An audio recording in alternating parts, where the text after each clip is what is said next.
Prezados alunos, sejam muito bem-vindos. Aula 3 de Ética Profissional, bloco de número 1. Nosso tema e também do nosso próximo bloco será deveres dos advogados. Um tema extremamente fácil, extremamente tranquilo. Eu tenho certeza que se você prestar muita atenção na nossa aula, você vai arrebentar também nesse tema, deveres dos advogados, ok? Então vamos lá, sem mais delongas, começando aí os nossos trabalhos.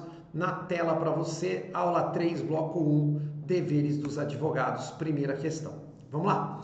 O advogado João ajuizou, olha lá, uma lide temerária em favor do seu cliente.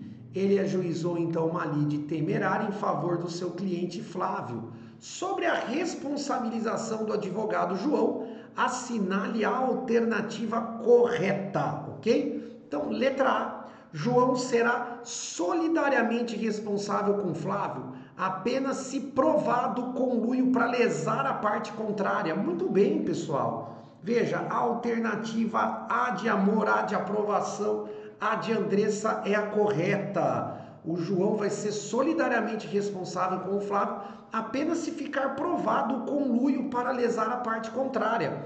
Tanto isso é verdade, senhores, que para responsabilizar o advogado deverá ser proposta uma ação autônoma exatamente para ficar provado o conluio do advogado com o seu cliente. Lide temerária é quando o advogado acaba distorcendo fatos, deturpando provas para prejudicar a outra parte, para induzir o juiz a erro, ok? A letra B fala que o João será solidariamente responsável com o Flávio, independentemente de prova de conluio para lesar a parte contrária. Errado, até mesmo porque quando nós advogados juntamos provas num processo, muitas vezes nós não sabemos que aquela prova, doutores, foi produzida de forma falsa. Nós juntamos aquilo que o cliente nos entrega, que o cliente nos dá, por isso que tem que ter uma ação autônoma para fazer a comprovação do conluio do advogado com o seu cliente. E aí sim, ele vai ser solidariamente responsável. A letra C fala que o João será responsável subsidiariamente a Flávio, apenas se provado o conluio para lesar a parte contrária. Errado, ele é solidariamente responsável. E a letra D, o Flávio será responsabilizado subsidiariamente a João, independentemente de prova de conluio para lesar a parte contrária. Errado, o Flávio é o cliente, só me faltava isso, né? O Flávio só responder se o advogado não tivesse patrimônio para pagar. Totalmente errado. Ele vai ser solidariamente responsável, olha lá, ó, solidariamente responsável com Flávio, apenas se ficar provado o conluio para lesar a parte contrária. Questão de número 2. Antônio, residente no município do Rio de Janeiro, ajuizou em tal foro, assistido pelo advogado Bernardo, ação ordinária em face do Banco Legal, com pedido de pagamento de indenização por danos morais, supostamente sofridos por ter sido ofendido por segurança quando tentava ingressar em agência bancária localizada em Niterói. Ao despachar a petição inicial, o juiz verificou que o Antônio ocultou a circunstância de que já havia proposto perante um dos juizados especiais cíveis também da comarca de Niterói outra ação contra o Banco Legal em razão dos mesmos fatos, no qual o pedido indenizatório foi julgado improcedente, em decisão que já havia transitado em julgado quando ajuizada a ação no Rio de Janeiro, ok? Em tal situação, caso se comprove que o Bernardo agiu de forma coligada com o Antônio para lesar o Banco Legal, ó, Bernardo advogado agiu de forma coligada com o Antônio para lesar o banco, Bernardo será responsabilizado, olha só, o advogado vai ser responsabilizado solidariamente com o Antônio, conforme apurado em ação própria. Perfeito, ó, tá vendo? Ó, repeteco de questão. Então, ó, lide temerária. Por quê? Porque já havia sido proposta uma ação em julgado improcedente, certo? O advogado repetiu o mesmo processo em outra comarca. Se ficar aprovado aí o conluio do advogado ele vai responder, ó, solidariamente com o Antônio, conforme apurado em ação própria, conforme eu já havia comentado na questão de número 1, porque é uma situação, de novo, de lide temerária. Então, gabarito da questão 2, também a letra A de amor, letra A de aprovação, letra A de Andressa. A letra B fala, solidariamente com o Antônio, conforme apurado nos próprios autos? Não, tem que ter uma ação própria, uma ação autônoma para apurar a responsabilidade do advogado. A letra C, subsidiariamente com o Antônio? Não, senhores, é solidariamente. E a letra D fala, ó, subsidiariamente em relação ao Antônio, conforme apurado nos próprios autos? Não. Veja, nós sabemos que a responsabilidade é solidária. Questão de número 3. Em certo município, os advogados André e Helena são os únicos especialistas em determinado assunto jurídico. Por isso, o André foi convidado a participar de entrevista na imprensa escrita sobre as repercussões de medidas tomadas pelo Poder Executivo local, relacionadas à sua área de especialidade.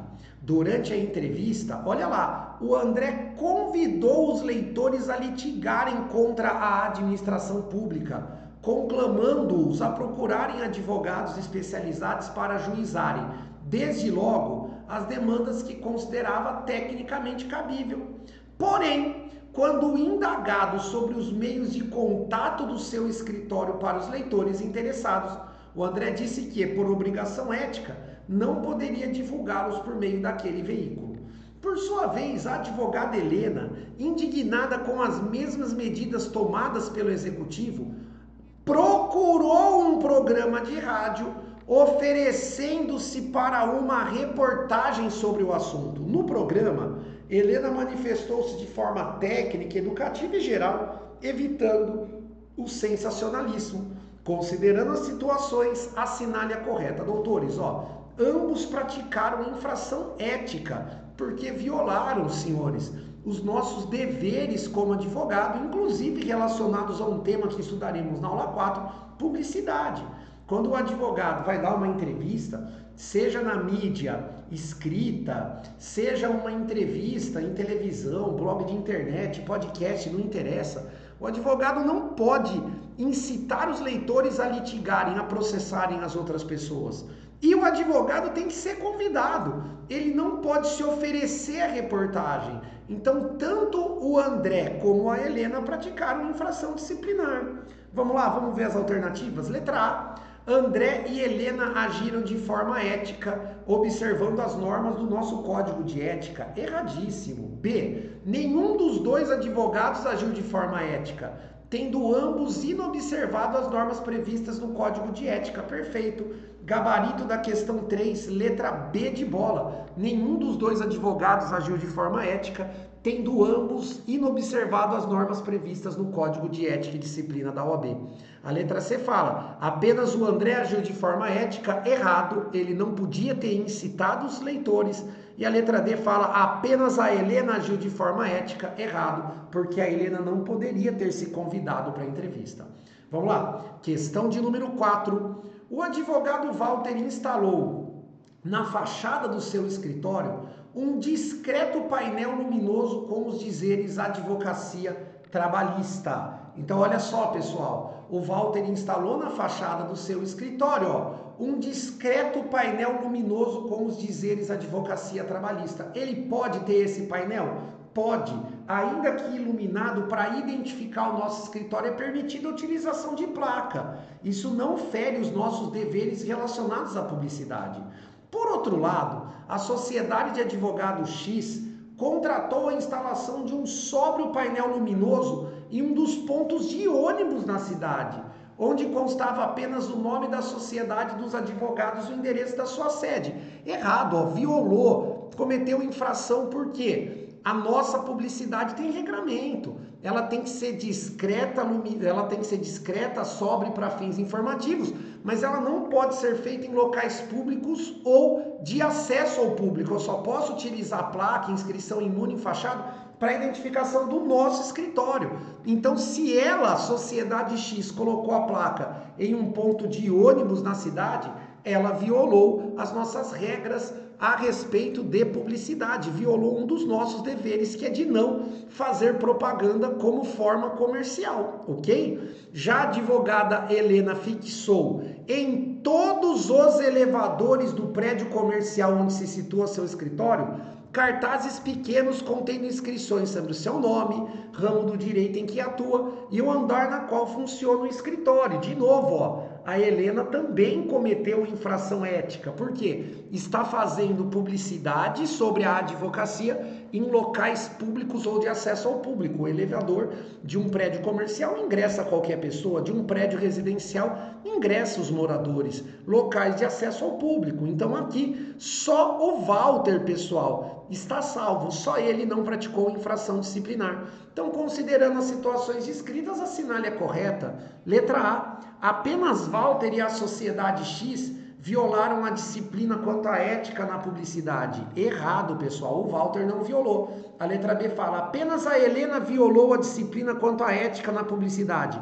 Errado. A sociedade de advogado X também violou. Letra C, Walter, Helena e a sociedade de advogado X violaram a disciplina quanto à ética na publicidade. Errado, pessoal. Veja, o Walter não violou. Sobrou a correta, gabarito da questão 4, letra D de Deus, D de dado. Apenas a sociedade de advogado X e Helena violaram a disciplina quanto à ética na publicidade profissional. Essa é a correta, ok? Questão 5. Doutor Silvestre, advogado, é procurado por um cliente para patrociná-lo em 2 demandas em curso, nos quais o aludido cliente figura como autor. Beleza. Ao verificar o andamento processual, Silvestre observa que o primeiro processo tramita perante a juíza doutora Isabel, que é sua tia. Doutores, eu posso advogar perante um juiz que eu tenho parentesco? Não. Já o segundo processo tramita perante o juiz doutor Zacarias, que coincidentemente é o locador do imóvel onde o Silvestre advogado reside. Eu posso advogar perante um juiz com o qual eu mantenho relação comercial? Não. Então o Silvestre não pode advogar em nenhum desses 2 processos, sob pena de violar, senhores, o nosso dever ético, ok? O nosso dever de não trabalharmos em locais onde nós podemos ser beneficiados pela influência relacionada ao magistrado. Então, considerando o código de ética, assinale a correta. Vamos lá. Doutor Silvestre cometerá infração ética se atuar em qualquer dos processos, tendo em vista o grau de parentesco com a primeira magistrada e a existência de relação negocial com o segundo juiz. Perfeito, pessoal. Gabarito da questão 5, letra A de amor, letra A de aprovação, letra A de Andressa. O doutor Silvestre cometerá infração ética se atuar em qualquer dos processos, tendo em vista o grau de parentesco com a primeira juíza e a existência de relação negocial com o segundo juiz. A letra B fala, o doutor Silvestre cometerá infração ética apenas se atuar no processo que tramita perante a doutora Isabel? Não. Letra C, doutor Silvestre cometerá infração ética apenas se atuar no processo que tramita perante o juiz doutor Zacarias? Também não. E a letra D é a pior de todas, né? O doutor Zacarias não comete infração ética se atuar em ambos os feitos. Errado, a única correta, gabarito letra A, ok? Vamos lá. Questão 6. Janaína é procuradora do município de Oceanópolis e atua fora da carga horária demandada pela função como advogada na Sociedade de Advogadas Alfa, especializada em direito tributário. Ok, pessoal? Então, de novo, uma questão relacionada aí aos nossos deveres na questão da publicidade. A profissional já foi professora na Universidade Estadual Beta, situada na localidade, tendo deixado o magistério há 1 ano, quando tomou posse como procuradora municipal. Atualmente, Janaína deseja imprimir, olha lá, pessoal, cartões de visitas para divulgação profissional do seu endereço e telefone. Então aqui, ó, é a regra da publicidade relacionada a cartão de visita, certo? Ela pode ter um cartãozinho de visita? Claro que pode, é uma publicidade permitida, mas tem regramento? Tem. Então, informações que são obrigatórias, tem informações que são facultativas e informações que são totalmente proibidas. Assim, Janaína dirigiu-se a uma gráfica e elaborou o seguinte modelo de cartão. Vamos lá, ó. No centro do cartão consta o nome e o número de inscrição da Janaína na OAB. Perfeito. Isso é uma informação obrigatória, ok, pessoal? Informação obrigatória. Logo abaixo, o endereço e o telefone do escritório. Beleza. É uma informação facultativa e permitida. Então, eu posso ter o endereço e o telefone? Posso. No canto superior direito, há uma pequena fotografia da advogada com vestimenta adequada. Pois é, ó, aqui está o primeiro erro. Eu não posso ter foto pessoal do advogado no cartão. A única foto permitida é a da fachada do escritório, ok, pessoal? Na parte inferior do cartão estão as seguintes inscrições. Ex-professora da Universidade Beta, ela pode? Pode, pessoal. Advogada, opa, eu pulei aqui, ó. Na parte inferior do cartão estão as seguintes inscrições, ó. Primeiro, procuradora do município de Oceanópolis. Ela pode ter essa informação? Não, porque é proibido fazer referência a cargo público que ocupa ou já ocupou. Depois, advogada, Sociedade de Advogados Alfa. Aí tá tudo bem? Sim, ela pode falar que ela é sócia da sociedade. E ex-professora da Universidade Beta, ela pode? Pode. A única profissão que eu posso divulgar conjuntamente com a advocacia é o do magistério jurídico, ou seja, professor de direito. A impressão será feita em papel branco com proporções usuais e grafia discreta na cor preta. Considerando a situação descrita, assinale a correta. Vamos lá? Então você já sabe quais as informações aí são permitidas e quais são proibidas. Então, os cartões de visitas pretendidos por Janaína não são adequados às regras referentes à publicidade profissional. São vedados, são proibidos o emprego de fotografia pessoal e a referência ao cargo de procurador municipal. Os demais elementos poderão ser mantidos. Correto. Então, gabarito da questão 6, mais uma vez, é a letra A de amor, A de aprovação, A de Andressa é a correta, ok? A letra B fala, os cartões de visitas pretendidos por Janaína, pautados pela discrição e sobriedade, são adequados às regras referentes à publicidade profissional. Errado. A letra C. Os cartões de visitas pretendidos por Janaína não são adequados às regras referentes à publicidade profissional. São vedados o emprego de fotografia e a referência ao cargo de magistério que Janaína não mais exerce. Errado. Ela pode colocar que ela é professora de direito? Pode. Letra D. Os cartões de visitas pretendidos por Janaína não são adequados às regras referentes à publicidade profissional. São vedados a referência ao cargo de magistério? Não, o cargo de magistério é o único permitido, a única profissão que eu posso divulgar junto com a advocacia é o cargo de professor. Questão de número 7. Alexandre, advogado que exerce a profissão há muitos anos, é conhecido por suas atitudes corajosas, sendo respeitado pelos seus clientes e pelas autoridades com quem se relaciona por questões profissionais. Comentando sua atuação profissional, ele foi inquirido por um dos seus filhos se não deveria recusar a defesa de um indivíduo considerado impopular, bem como se não deveria ser mais obediente às autoridades, diante da possibilidade de retaliação. Sobre o caso, assinale a correta. O que ele tem que responder para o filho? Vamos lá. O advogado Alexandre deve recusar a defesa de cliente cuja atividade seja impopular? É óbvio que não, senão não existiria, né, advogado criminalista. A maioria dos crimes, principalmente os que geram repercussão geral, né, são defesas que nós, advogados criminalistas, acabamos gerando a revolta da população. Como, por exemplo, uma situação, né, extremamente delicada de você defender um estuprador. É claro que você é uma defesa de um processo que vai te gerar impopularidade? É óbvio, senhores, mas você vai negar a defesa? É claro que não, até mesmo porque é direito constitucional de todos terem a representação de um advogado. Letra B. O temor à autoridade pode levar à negativa da prestação do serviço advocatício por Alexandre? É óbvio que não. A advocacia não é uma profissão para covarde, já dizia Sobral Pinto. Então, quando nós temos a questão, né, do temor à autoridade, o advogado não deve temer o juiz, até mesmo porque não existe relação de hierarquia e subordinação entre juiz, promotor ou advogado. Todos nós somos iguais perante a lei. Letra C. As causas impopulares aceitas por Alexandre devem vir sempre acompanhados de apoio da seccional da OAB? É óbvio que não. Sobrou a correta, gabarito, letra D de dado, D de Deus. Nenhum receio de desagradar uma autoridade deterá o advogado Alexandre. Eu sempre brinco com os alunos, nós vamos ao judiciário para fazer defesa, não para fazer amizade. Então, nenhum receio de desagradar uma autoridade deve deter o advogado.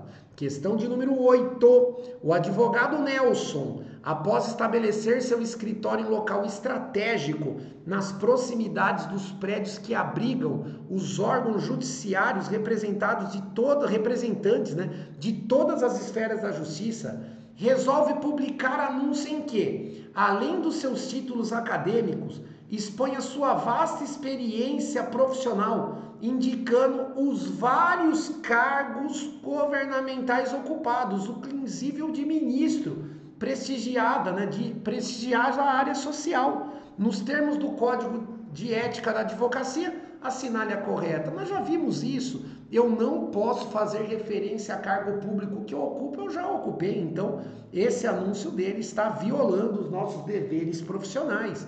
Letra A. O anúncio está adequado aos termos do código? É óbvio que não.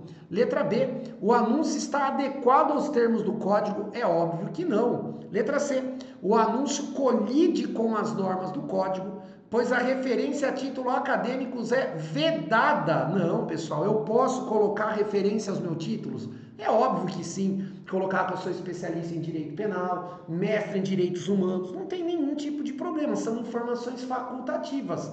Porém, não proibidas. O que é vedado é fazer referência a cargo público que ocupa ou já ocupou. Então, uma vez mais, sobrou a correta. Questão 8, letra D de Deus, D de dado. O anúncio colide com as normas do código, que proíbem a referência a cargos públicos capazes de gerar a captação de clientela. Essa é a correta, pessoal. Letra D de dado, ok? Questão 9.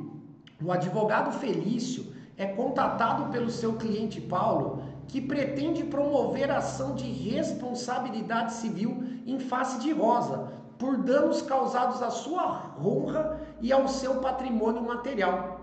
Nas tratativas, o cliente cientifica o advogado que presenciara diversos atos criminosos praticados por Rosa e seus familiares, Marta e Fábio. Contratado para realizar os serviços, apresenta diversas ações contra o réu. Rosa, em que descreve seus crimes e os praticados por Marta e Fábio, seus filhos. A petição é subscrita somente pelo advogado e a procuração tem poderes gerais. Nos termos do Estatuto da OAB, pessoal, o advogado errou? É óbvio que sim, pessoal. Por quê? Porque para imputar um crime a um terceiro, nós precisamos de uma alteração escrita para essa imputação, porque caso contrário o advogado pode ser responsabilizado no futuro junto com o cliente pelo crime de calúnia, ok, pessoal? Então cuidado, para imputar crime a alguém, o advogado precisa de uma autorização, ou seja, precisa de uma procuração com poderes específicos. Então, na letra A, é inerente à atividade postulatória a menção a crimes praticados pelas partes ou terceiros? É óbvio que não, errado. B. É decorrente do processo a indicação dos fatos essenciais ao desvinde da causa, inclusive os criminosos, que somente demandam ciência do advogado? Errado. Letra C. É essencial a autorização escrita para a imputação a terceiro do fato definido como crime? Perfeito. Gabarito letra C de casa, C de Cristo. Para que o advogado possa imputar crime a alguém, ele precisa dessa autorização específica para imputação, até para que ele fique resguardado de eventual responsabilização pelo crime de calúnia. Letra D. É possível a descrição de fatos criminosos atribuídos a partes ou a terceiros por autorização verbal. Errado. A autorização tem que ser escrita, por isso que a única correta é a letra C de casa, C de Cristo. Questão de número 10. Epitácio é defendido pelo advogado Anderson em processo relacionado à dissolução de sua sociedade conjugal.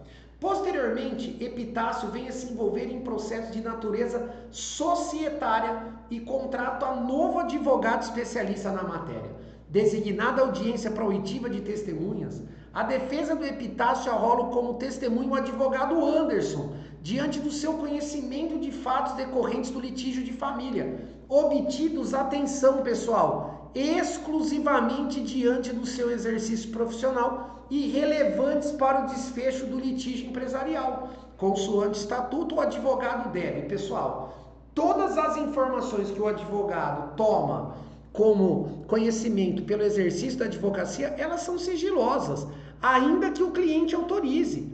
O sigilo é um direito e também é um dever. O advogado só pode quebrar o dever de sigilo para defesa da vida, defesa da honra ou para sua autodefesa. Então aqui, o advogado, pessoal, se ele não pode revelar assuntos relacionados com a advocacia, em outras palavras, ele não pode, senhores, ele não pode dar informações que ele obteve exclusivamente como advogado. Então, consoante o estatuto, o advogado deve atuar como testemunha em qualquer situação? Claro que não. Ele deve depor, porém sem revelar fatos ligados ao sigilo profissional. Muito bem, gabarito B de bola. Questão 10, gabarito B de bola. A letra C fala, ele deve resguardar-se e requerer a autorização escrita do cliente? É claro que não, porque ainda que o cliente autorize, ele tem o dever de manter sigilosos os fatos relacionados ao exercício da advocacia. E a letra D fala, buscar suprimento judicial para depor em juízo. É óbvio que está errado. Pessoal, é isso aí. Estamos terminando então o bloco 1 da nossa aula de número 3, certo? Daqui a pouco nós voltamos para dar continuidade aos nossos trabalhos. Nós voltamos ali, pessoal, para encerrarmos aqui, né? Para darmos início, melhor dizendo, né? Ao bloco 2, onde a gente ainda vai falar sobre deveres dos advogados. Toma uma água, respira, relaxa, daqui a pouco estaremos de volta. Tchau!